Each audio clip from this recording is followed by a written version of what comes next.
All your favorite wrestling shows rolled into one.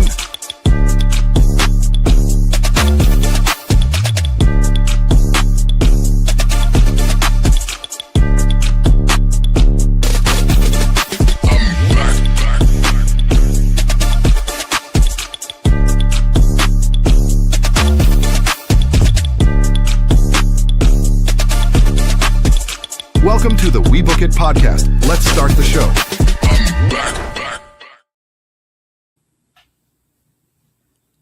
Hello and good evening, everybody, and welcome to another edition of the AEW Recap Show. I am your host, Coach, and I thank you all once again for joining me. I want to ask you guys a favor tonight. I want you to give me a little bit of leeway here because this is my first time producing by myself. So we had a little bit of an issue to get started, but we're live now. So if something comes up, don't blame me all the time.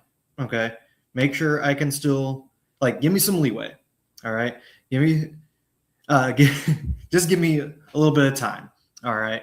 So let's jump right into the AEW recap. We are on the go home show of Dynamite tonight as the pay-per-view Redemption is coming up this Sunday, and could AEW rebound after a very lackluster Dynamite last week?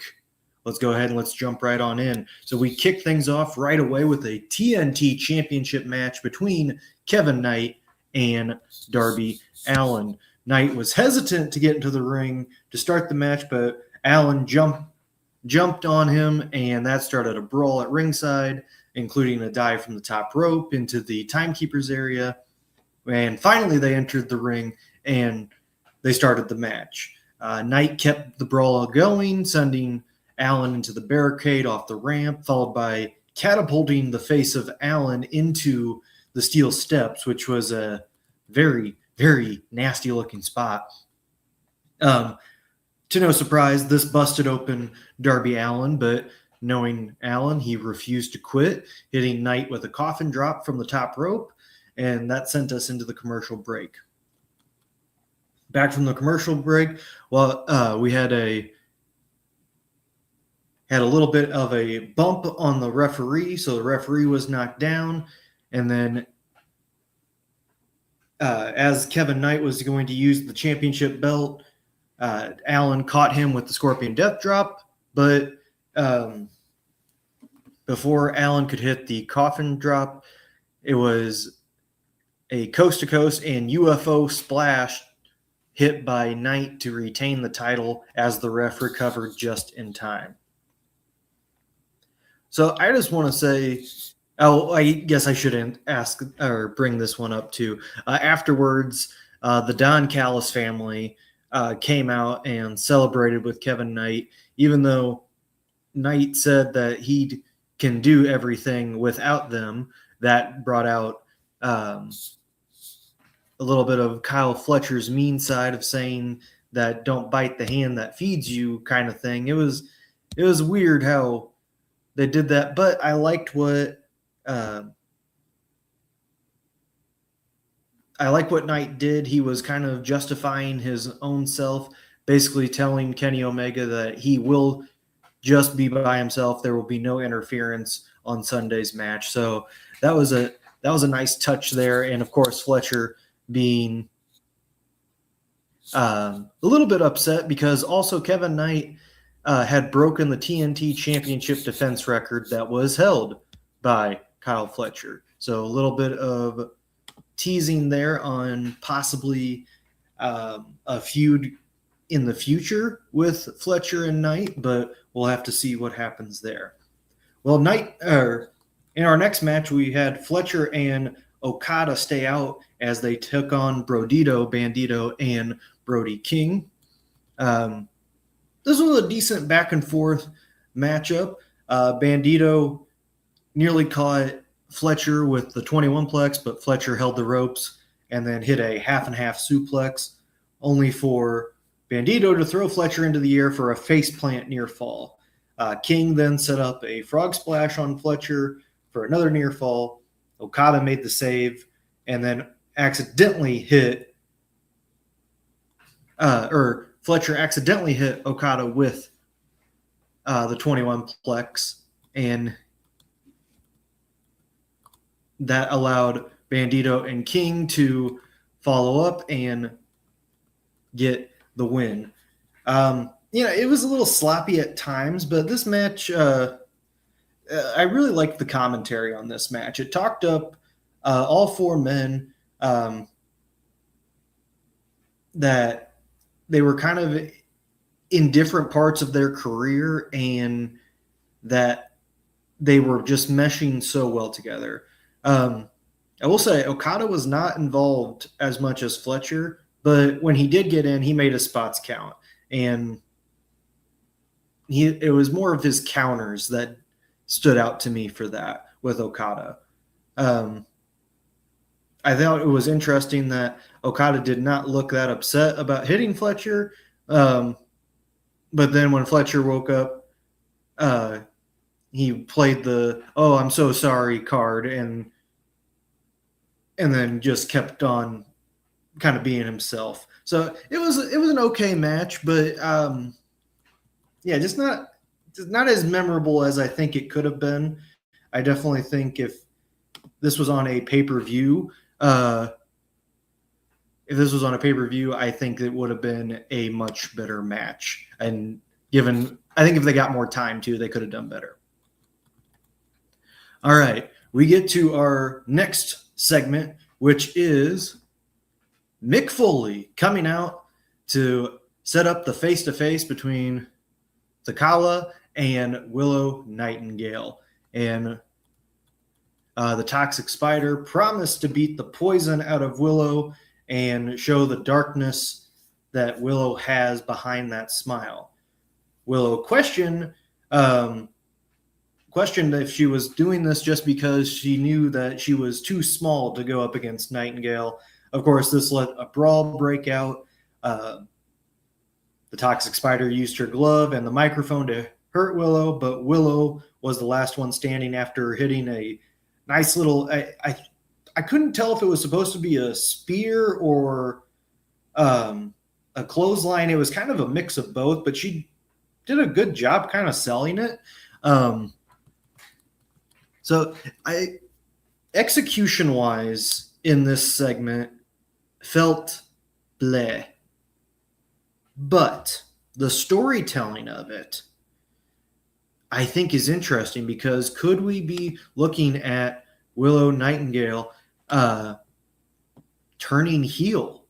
I think that's the interesting part here, especially if the Toxic Spider wins. I think that makes it very intriguing. So I think while the execution wasn't there, the storytelling of it is there, and I think this match is going to be a fantastic match, possibly one that could steal the show. And I know that's saying something when you have Omega and Knight battling for the championship. I think these women could steal the show. Also, Mick Foley just looked very awkward there. This is new for him, so let's give him a chance. But he just looked very, very awkward as he was doing the promo stuff with the two women. But like I said, execution, not the best. Storytelling, though, very, very good, and has me very intrigued for this Sunday. All right, we get to our next match, which is the Switchblade, Jay White, taking on Clark Connors. And White kind of toyed with Connors to start the match, even threatening an early Blade Runner, but Connors fought free and turned the tide with a spear out of the ring onto the ramp, and that sent us into the commercial break. Connors was in control for most of the match until he tried another spear that White dodged, sending Connors into a steel chair. There was a lot of back and forth again, and then as Connors went for another spear, this time White reversed it into a guillotine that knocked him out and forced a referee stoppage. After the match, Finlay grabbed his shillelagh and blasted White, but the rest of the Bang Bang Gang arrived to make the save and send the dogs back to the locker room. the pace was fast for this, and that's not a bad thing. The two of them really got time to.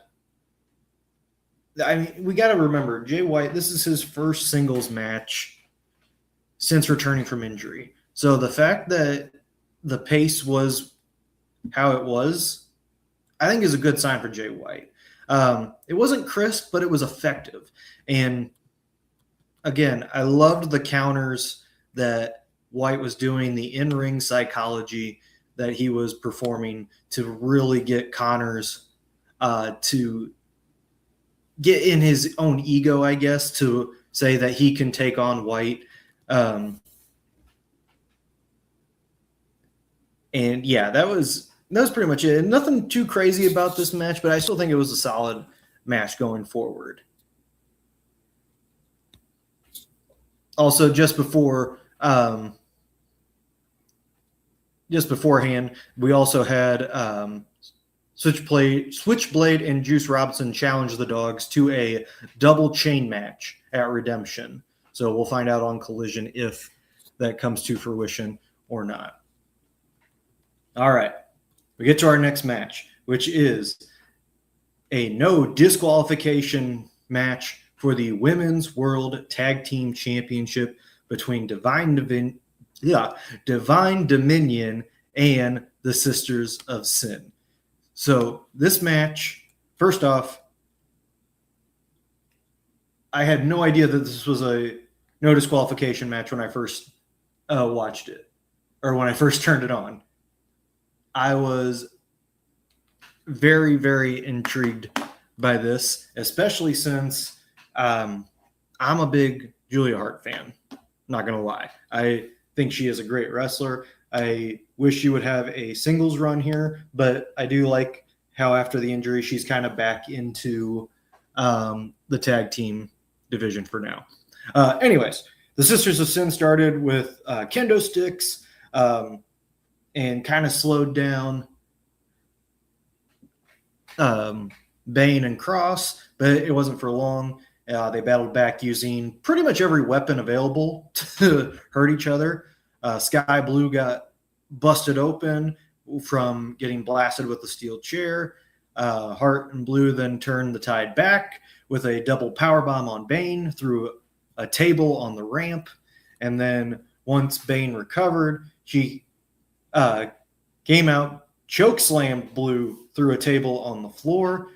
Hart tried to take down Bane with an octopus stretch, but Bane reversed it into a spinning tombstone, followed by From Heaven to Hell to seal the win. I mean, what more could you ask for in this event for a no disqualification? This is what a no disqualification match needs to be. It needs to be a little bit hardcore. It needs to be a little bit on the bloody side, and I think these women delivered very much.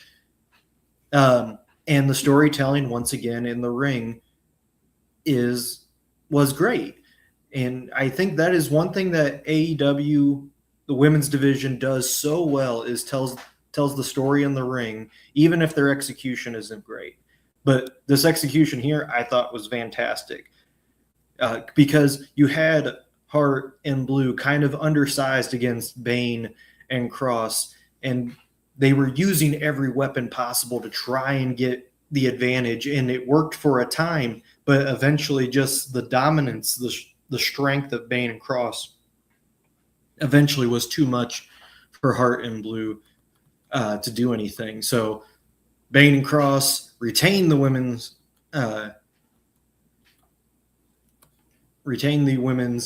World Tag Team Championship. And, Sky Blue, credit to you for blading and getting cut open. Good for you. And that's one of the reasons why I think the women do such a tremendous job for AEW. All right. We get to our main event, and it is a trios match between the teams of Kenny Omega, Will Ospreay, Jon Moxley, and members of the Don Callis family, Hichiro, Brian Cage, and Jake Doyle. You think of this as especially on the babyface side of the dream match with Omega, Ospreay, and Mox. You think this is perfect, but the storytelling was obviously there was a struggle. Ospreay and Moxley worked really well together, but Omega very hesitant to work with Moxley, even to a point to where Omega was going to tag Ospreay to come back in, but Ospreay refused and said, "You have to tag Mox in." And it was the most unenthusiastic tag in that I've seen before, where Omega literally just, if Moxie's hand is right here, Omega literally just went that. Not even make a slap. It was just a put his hand on hand and then walked away. So then Moxley came in, and then Doyle and Cage really started taking over for the Don Callis family as Moxley was dumped into the corner. But then finally, once the faces got their runs going, we had a V-trigger and hidden blade combination from Omega and Ospreay that sealed the pinfall for the victory. However, after the match, Omega and Moxley argued until the Young Bucks arrived, and that started a brawl. Eventually, Kenny Omega was left in the ring after taking down RPG Vice, but then Kevin Knight blasted him with the TNT Championship belt from behind and over the ropes. The show ended with the Jet holding a bleeding Omega with both championships in hand.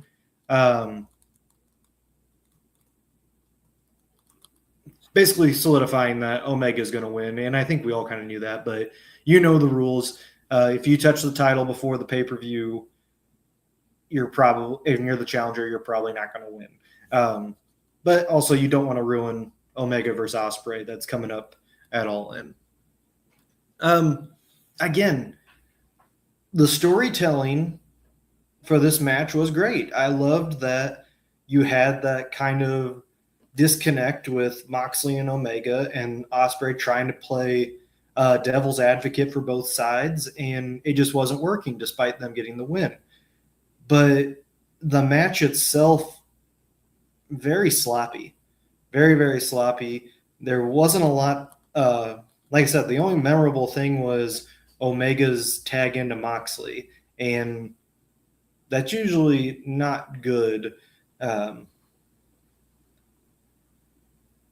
if you only just remember that one thing from this match. So I was a little disappointed with how the main event went for this show. But if we're looking at it as a whole, I think there was some really, really good things. First off, way better than last week's show. Way better. Knight versus Allin, and as well as the Women's World Tag Team Championship match was, they were both great. The Women's World Championship picture, despite being a little awkward in execution, storytelling-wise, still very good. I think the biggest problem for this upcoming pay-per-view it'll be resolved at Redemption, because Kenny Omega versus Will Ospreay is too much of a conclusion to believe anyone is challenging Omega right now. Knight honestly should be continuing his feud with Allin, while Omega, Ospreay, and Moxley could have done a team up at Redemption. That's just me being more nitpicky about it. Again, because it's predictable of who's going to win, I think this could have been a save. But I also appreciate that they want to show a world title match at the pay-per-view. So I see both ends of the spectrum here, but it's going to all be resolved after Sunday, and then we can finally look forward to Ospreay versus Omega at All In. So a very solid show, much better than last week, and I'm looking forward to how Redemption is going to be on Sunday. That's going to do it for me here at the We Book It podcast and the All Elite recap. Thank you to everyone who tuned in. There's a couple of comments in here. I appreciate you guys commenting. Don't forget to like, share, and subscribe to all of our content here at the We Book It podcast. We have shows Monday, Tuesday, Wednesday, Thursday, Friday, and then we have our big show on Sunday. So please keep commenting and tell us what you like. Tell us what you want to see from us. Tell us what you don't like from us, because then we'll even talk about that some more. We want to hear your voices because you are our fans and our listeners. We want to hear from you on this. Again, thank you to everyone for watching. And thank you all for hanging with me, because this was my first time producing the show, and I think I did okay. So we'll see how this goes into the future. I'm definitely going to keep trying this. But thank you to everybody for tuning in, and I will see you next week on another edition of AEW Recap, and it'll be the post-Redemption show. So you got to admit some things are going to be happening as we build towards All In at Wembley coming up next month. Thank you all again, and I'll see you next week.